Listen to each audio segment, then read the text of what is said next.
At one point my wife brought a lover into the house. It started subtly. The late nights at work with vague explanations. The sudden interest in her phone, always turned face down. But there was one thing Lena didn't know about me. I'm not just observant, I'm meticulous. My job in cybersecurity taught me that nothing is truly hidden if you know where to look.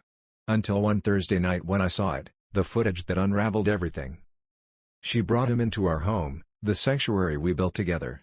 A man I'd never met, but his familiarity with her was unmistakable.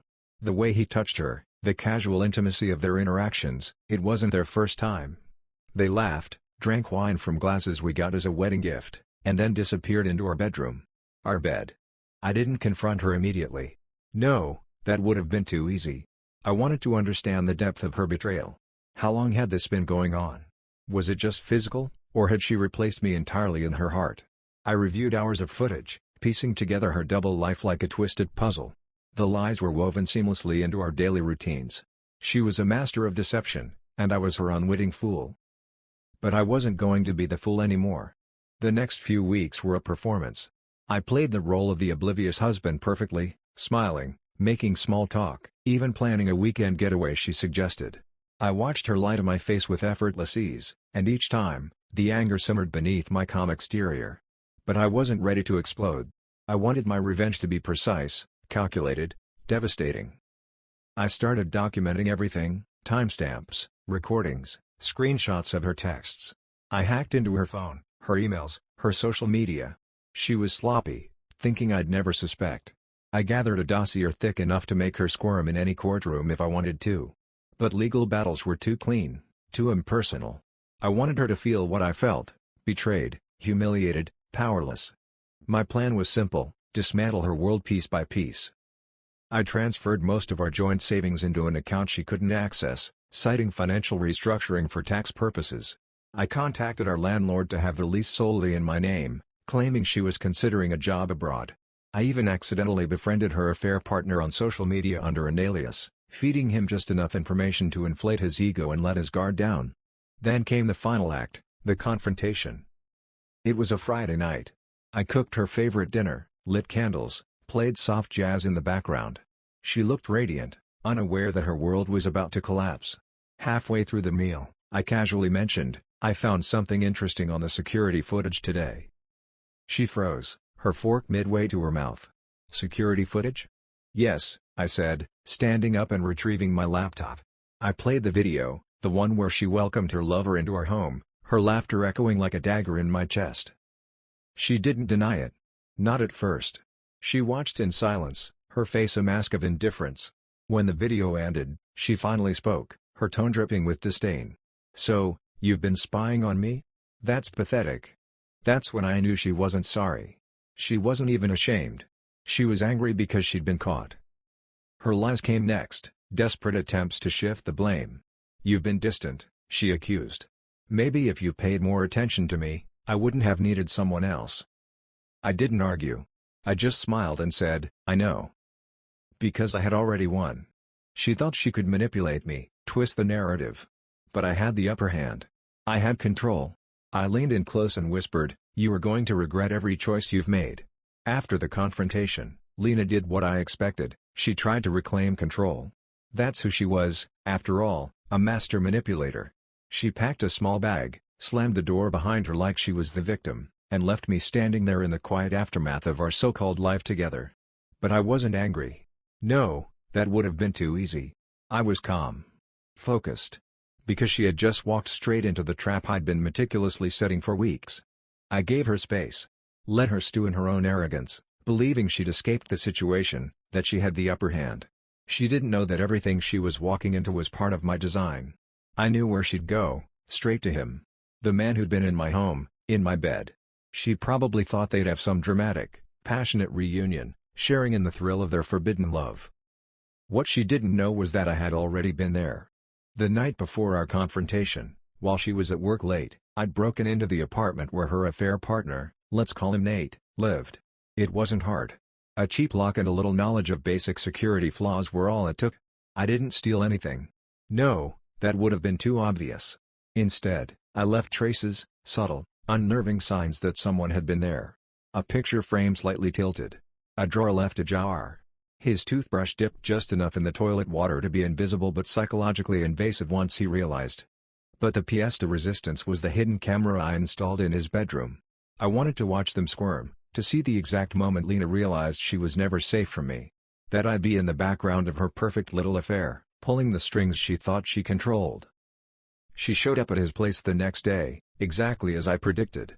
I watched from my laptop as they kissed, argued, her probably trying to explain how her crazy, controlling husband had violated her privacy. Nate, oblivious, just another pawn in my game. They talked, and it was fascinating. She spun the story like she was the victim. "He's obsessed with me," she said. "He's trying to control me even though I've moved on." Moved on. The words echoed in my mind, not with sadness but with a dark satisfaction. Because she hadn't moved on, not from me, not from the life she thought she had. She didn't realize yet, but I had already started pulling at the threads that held her fragile world together. The first strike was financial. Our joint accounts? Drained. Credit cards? Frozen. She called me in a fury, her number lighting up my phone over and over. I didn't answer. I just watched as she spiraled, her face contorted with frustration on the hidden camera feed. She ranted to Nate, her anger misplaced, because she still didn't understand, this wasn't about money. It was about control. Next came her job. I'd discovered during my quiet investigations that Lena had been skimming company funds. Small amounts, barely noticeable unless someone was looking. And I made sure someone was. An anonymous tip to her employer, complete with concerned citizen evidence, was all it took.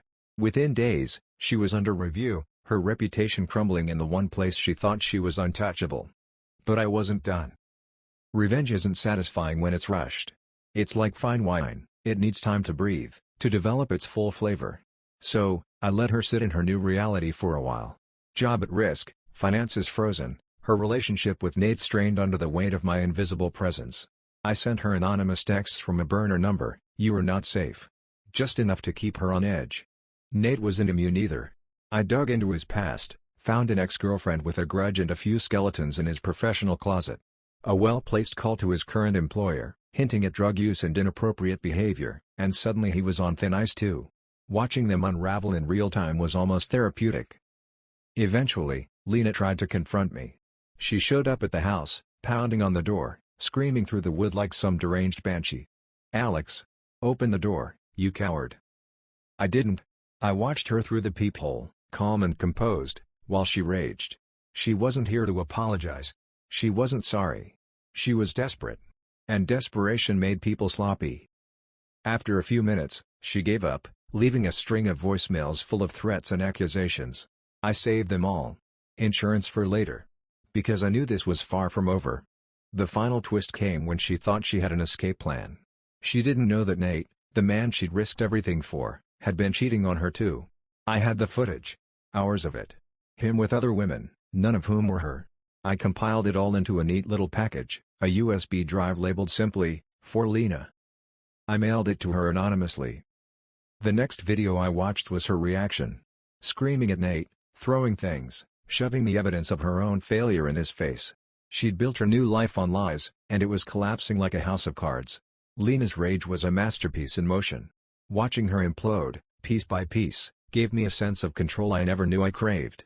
She thought she was clever, thought she could manipulate reality the same way she manipulated people.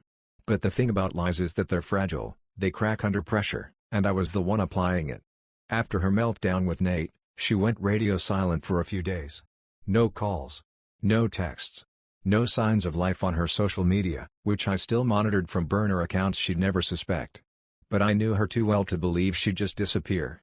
Lena wasn't the type to retreat without plotting her next move. And she didn't disappoint. She showed up at my office.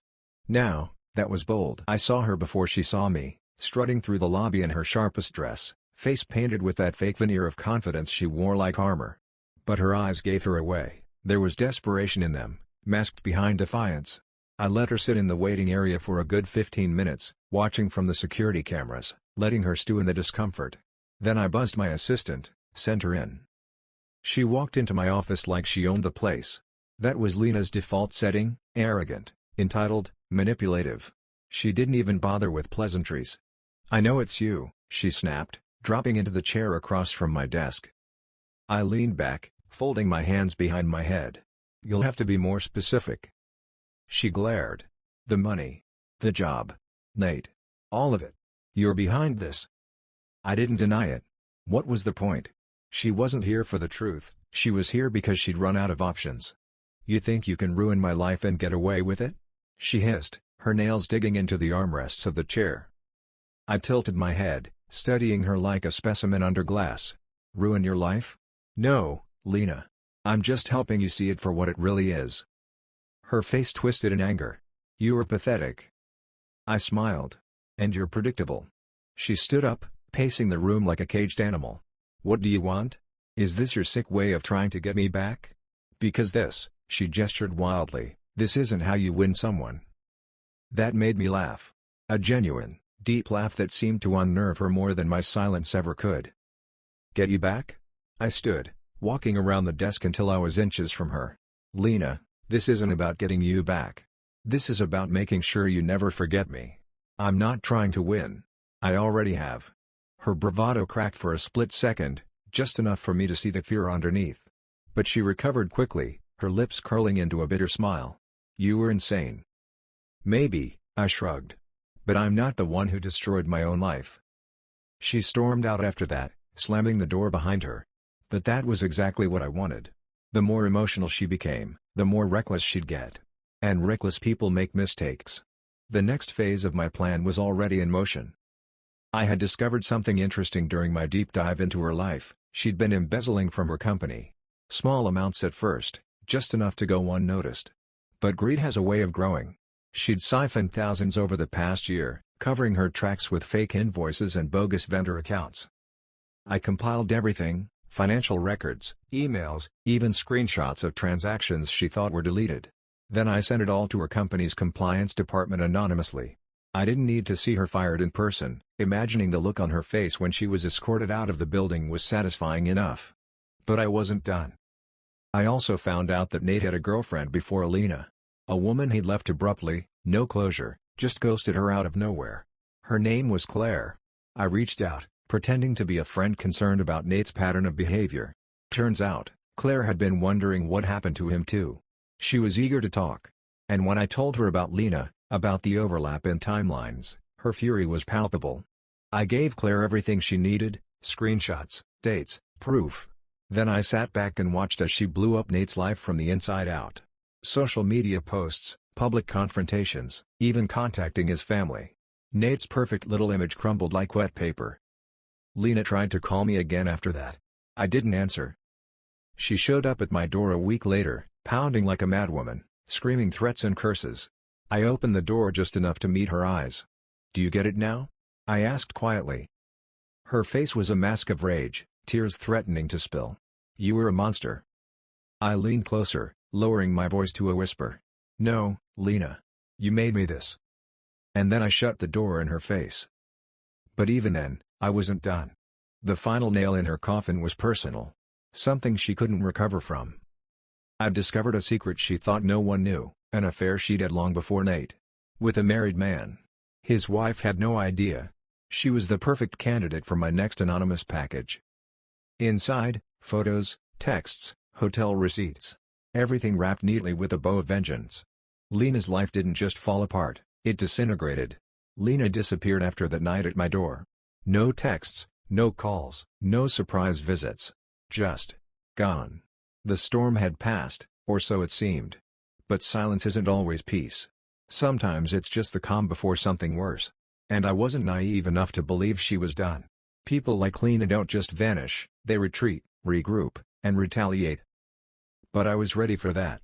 While she was licking her wounds, I was laying the groundwork for the final phase. Revenge isn't just about destruction, it's about permanence.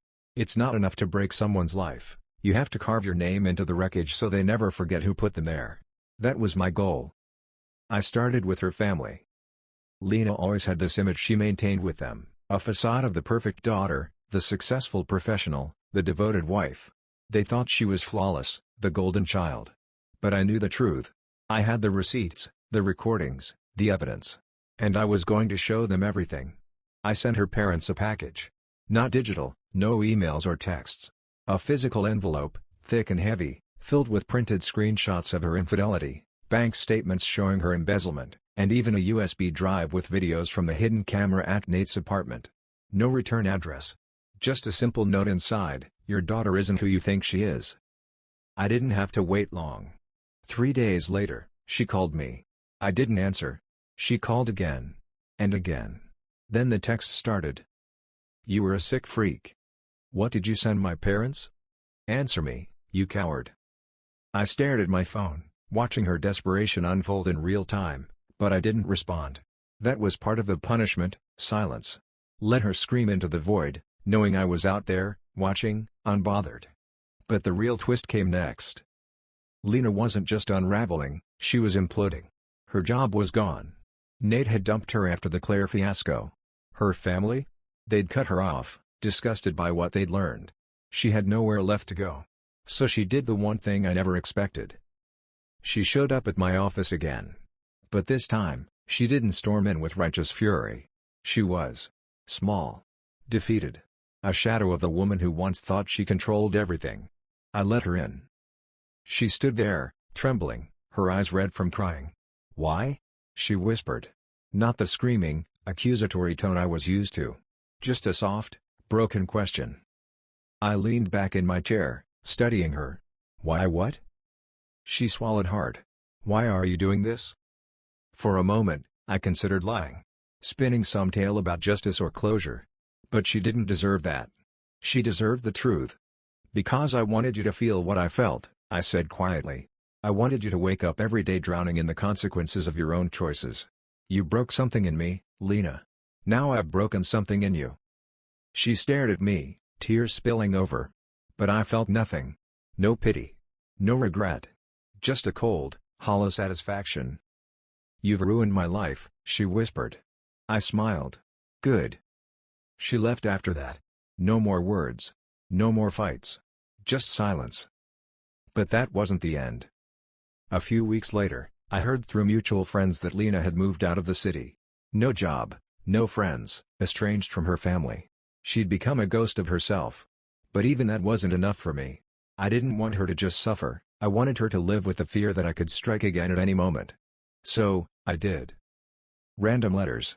Anonymous messages. Not threats, nothing illegal. Just enough to remind her that I was still out there. A picture of a place she'd visited. A screenshot of an old text she thought she'd deleted. A note that simply said, "I see you." I wasn't stalking her. I didn't need to. I just let her think I was.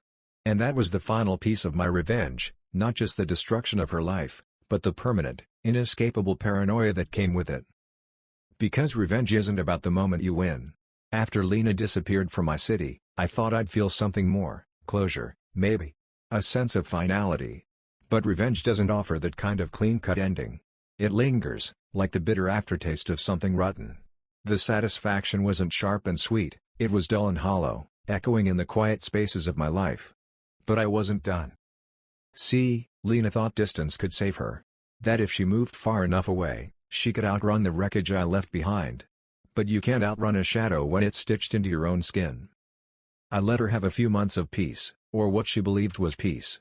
I wanted her to relax, to think it was over. That's when people are most vulnerable, when they drop their guard.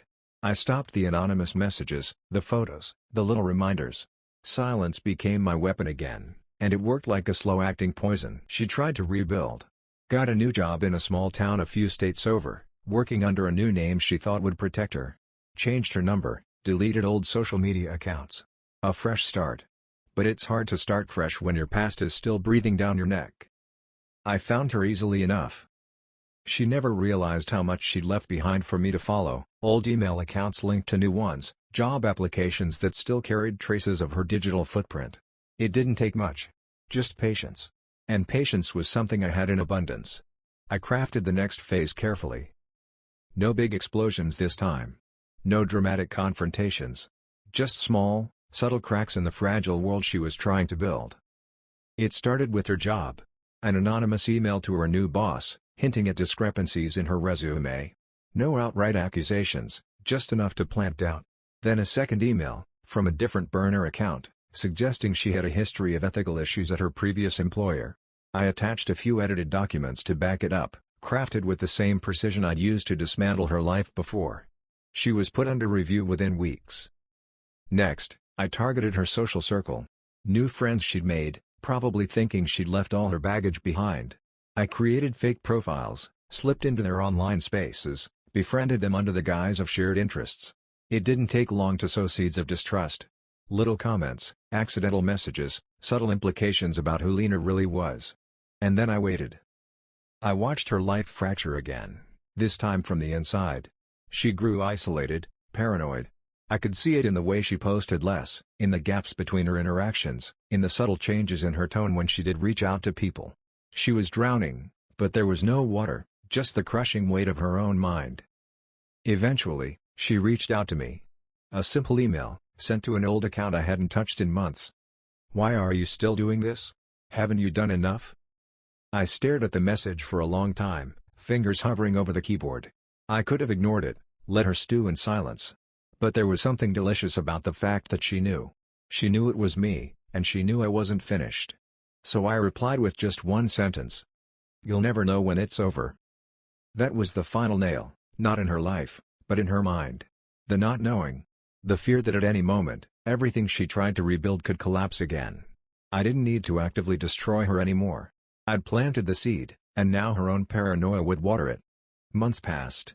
I checked in occasionally, not out of obsession, but curiosity. She lost her job again, moved to another town. Her online presence faded, flickering like the last dying light of someone who'd once thought they were untouchable. But even as she disappeared, I knew she'd never really escape. Because my revenge wasn't just in the actions I took. Lena's life had become a pattern: start over, crumble, repeat. But the beauty of it was that I didn't even have to do much anymore. She was the architect of her own downfall, with every new relationship tainted by suspicion, every job shadowed by the fear of another anonymous message.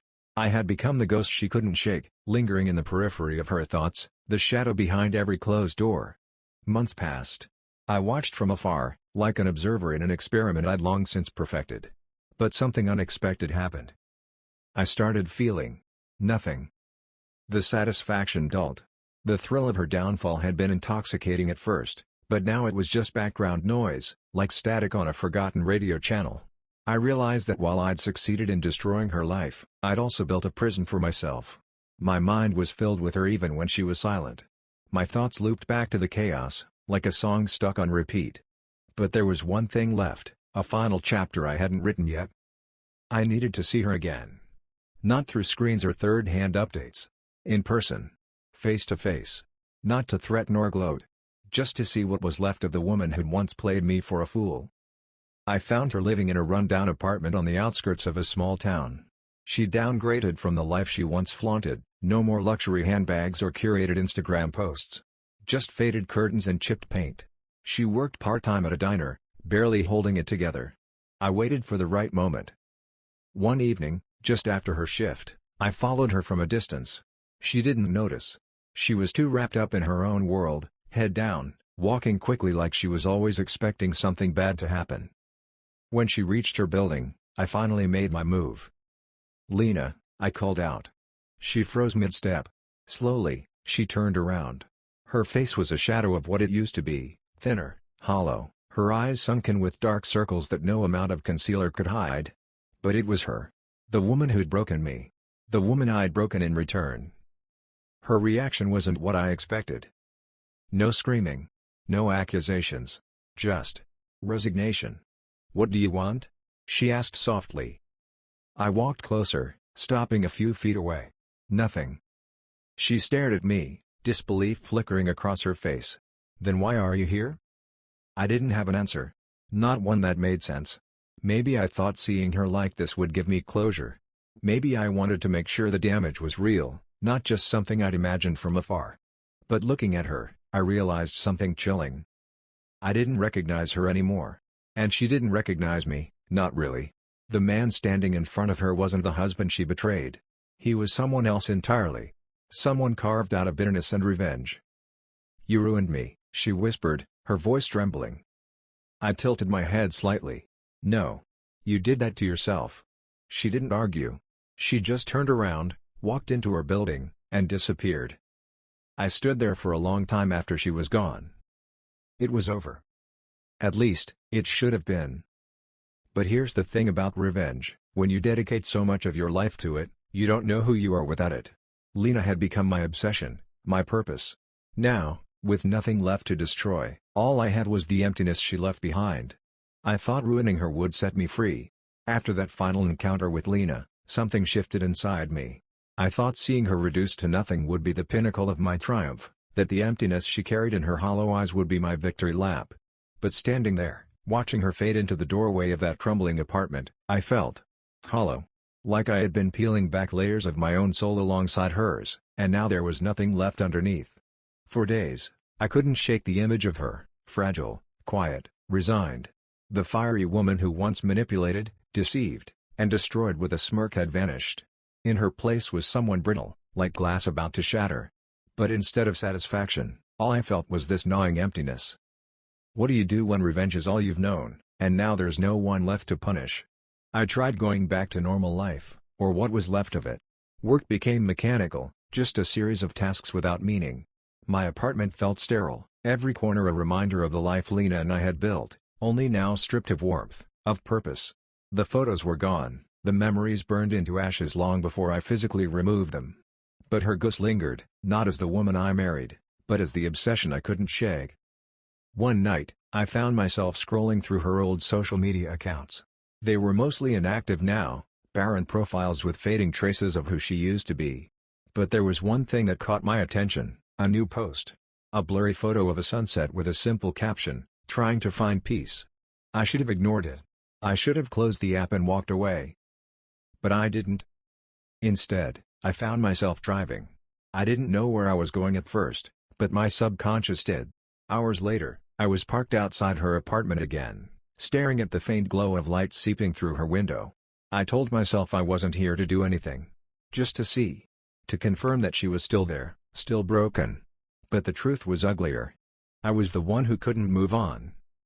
I sat in my car for what felt like an eternity, grappling with a question I never expected to face: was I still punishing her, or was I punishing myself?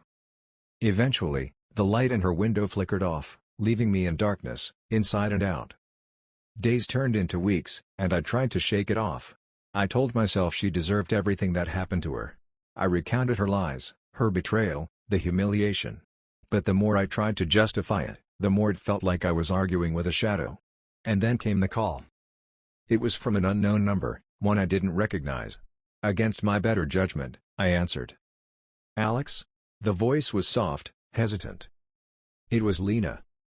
My grip tightened around the phone, my heart pounding, not with anger, but with something colder. Curiosity? Regret? I didn't know. "What do you want?" I asked, my voice sharper than I intended. Silence on the other end, just her shallow breathing. I'm leaving," she finally said.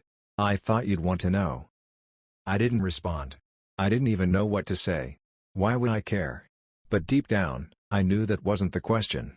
"Leaving where?" I managed to ask, though the words felt foreign in my mouth. "Just gone," she whispered. "I can't do this anymore." Then she hung up. For the first time in years, I felt something unfamiliar. Fear. Not fear for her, but fear of what I had become. I had spent so long trying to destroy her that I hadn't noticed the wreckage I'd left in my own reflection. I was hollow, haunted, not by what she did to me, but by what I'd done in return. The next morning, I drove to her apartment. The door was ajar, swinging slightly in the breeze. Inside, it was empty. No furniture, no signs of life. Just an envelope taped to the wall with my name scrawled on it. I hesitated before opening it, my heart racing in a way it hadn't since the day I first discovered her betrayal. Inside was a simple note. "You won. Are you happy now?" No signature. No explanations. Just those words. I stood there for a long time, staring at the note, my mind racing with questions I couldn't answer. Where had she gone? Would I ever see her again? Did it even matter? But the real question, the one that gnawed at me as I walked out of that empty apartment, was one I couldn't escape. Had I really won? I carried that note with me for days, folded neatly in my pocket like it held the answer to a question I couldn't articulate. "You won. Are you happy now?" The words repeated in my mind like an echo in an empty room, each repetition more hollow than the last. I wasn't happy. I wasn't anything. Lena had vanished, leaving behind nothing but that note and a void I couldn't fill. I thought revenge would satisfy me, that breaking her would mend whatever she had shattered in me. But it didn't. It only left me chasing shadows, haunted by the reflection of a man I didn't recognize. I should have let her go. That would have been the rational thing, the healthy thing. But obsession doesn't adhere to logic. It festers, burrows deep into your psyche until it's indistinguishable from your own thoughts. I needed to know where she went. Not because I cared, but because not knowing felt like losing control. And I couldn't lose control. I started digging. Old habits die hard, and my skills in surveillance weren't just for show. I checked her bank activity first, minimal.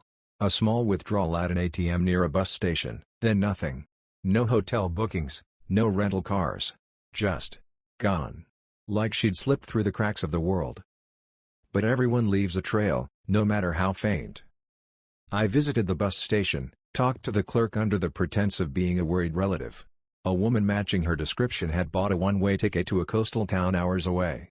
No luggage, just a small backpack. That detail stuck with me. Lena, the woman who used to spend hours perfecting every detail of her appearance, reduced to a single bag. I drove there without thinking. The town was small, the kind of place people go when they want to disappear. I checked cheap motels, diners, anywhere someone with no money and nowhere to go might land. Days passed with nothing but dead ends and growing frustration. My obsession was morphing into something darker, an emptiness that even her destruction hadn't filled. Then I found her. It was by accident. I was parked outside a rundown cafe, sipping bad coffee, when I saw her through the smudged window. She looked different, thinner, her hair pulled back carelessly, no makeup. She was waiting tables, her posture slouched, shoulders hunched like she was trying to fold herself into nothingness. For a moment, I didn't move. I just watched. She was a ghost, not just to me but to herself. The vibrant, manipulative woman who once controlled every room was gone. And yet, there was something unsettling about her fragility. It didn't feel like victory anymore. It felt like something else. A void staring back at me through her hollow expression. I left without confronting her. But I wasn't done. The next day, I checked into a motel nearby. I told myself I was there to satisfy my curiosity, to see how far she'd fallen. But the truth was messier. I wasn't watching her life to enjoy her misery anymore. I was trying to understand why mine still felt so empty. I followed her routine for days. She worked double shifts, slept in a small apartment above the cafe. No friends, no social life, just survival. I saw her sit alone, staring at nothing, lost in thoughts I'd never know. One night, after her shift, she walked to the pier. She sat on the edge, legs dangling over the water, staring into the dark abyss below. I watched from a distance, hidden in the shadows. She didn't cry. She didn't move for hours. Just sat there, still as a statue. That's when it hit me. She wasn't afraid of me anymore. She wasn't afraid of anything. I realized then that I hadn't just broken her life. I'd broken her spirit. She wasn't running from me because she feared what I'd do next, she was running because there was nothing left of her to protect. And that terrified me more than anything. Because if she was truly gone, if the fire I hated and loved in equal measure had been extinguished, then what was left for me? Who was I without her to hate? I left that town the next morning, driving aimlessly, trying to outrun the answer I already knew. I hadn't won. There was no victory in ashes.